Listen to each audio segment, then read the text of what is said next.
हबीबन जो मदीने मुल्क मिठड़े में आहे रोज़ो करीमन जो घुराए सल मिठो मौला घुराए सल मिठो मौला पसां रोज़ो हबीबन जो मदीने मुल्क मिठड़े में ओए लगे वीज़ा जॾहिं मुंहिंजी अखियुनि मां लुड़ कबी ईंदा ओ सफ़र हूंदो मदीने जो उमिरि जा थकल ई पवंदा। तो सुभान अल्लाह। दुआए त अल्लाह तबारक व तआला तव्हां सां समूरनि खे मक्के मदीने जी ज़ियारत नसीब अता फरमाए। बुलंद आवाज़ सां चओ सुभान अल्लाह। शायर भी इहा ॻाल्हि कई आहे त ओए लॻे वीज़ा जॾहिं मुंहिंजी अखियुनि मां लुड़ कबी ईंदा सफ़र हूंदो मदीने जो उमिरि जा थकल ई पवंदा हूंदो बागने भरियो मंज़र हूंदो बागन भरियो मंज़र हूंदो बागन भरियो मंज़र आमूं जहिड़नि ग़रीबनि जो मदीने मुल्क मिठड़े में आहे रोज़ो करीमन जो घुराए सल मिठो मौला पसां रोज़ो हबीबन जो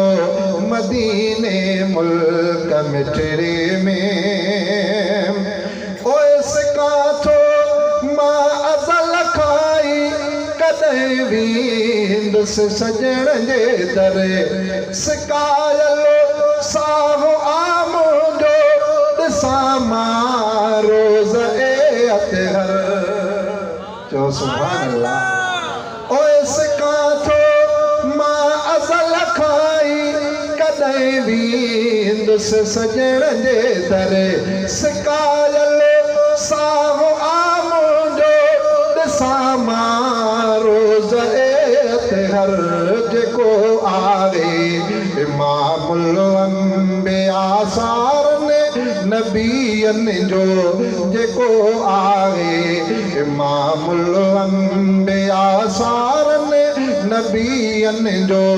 मदीने मुल्क मिठड़े में ओए सखी माण्हू मदीने जा सखावत में निराला आहिनि ओए मिठा माण्हू मदीने जा नरम दिल ऐं निमाणा आहिनि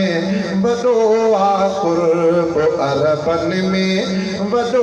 आहे क़ुर्ब अरबन में वॾो आहे क़ुर्ब अरबन में शहर आवे अजीबन जो वॾो आहे क़ुर्ब अरबन में शहर आवे अजीबन जो मदीने मुल्क मिठड़े में ओए अबू बकर उमर अॼु बि सजण सां गॾु सुतल आहिनि आहिनि साईं जे भाकुर में न थियणा हू जुदा आहिनि पसंदीदार दिल भर जो पसंदीदार दिल भर जो पसंदीदार दिल भर जो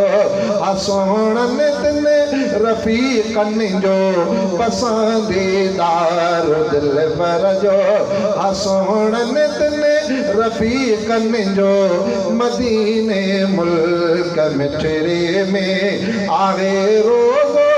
करीमन जो घुराए सल मिठो मौला पसां रोज़ो हबीबन जो मदीने मुल्क मिठड़े में। आखिरी शेर उन खां बाद हज़रत से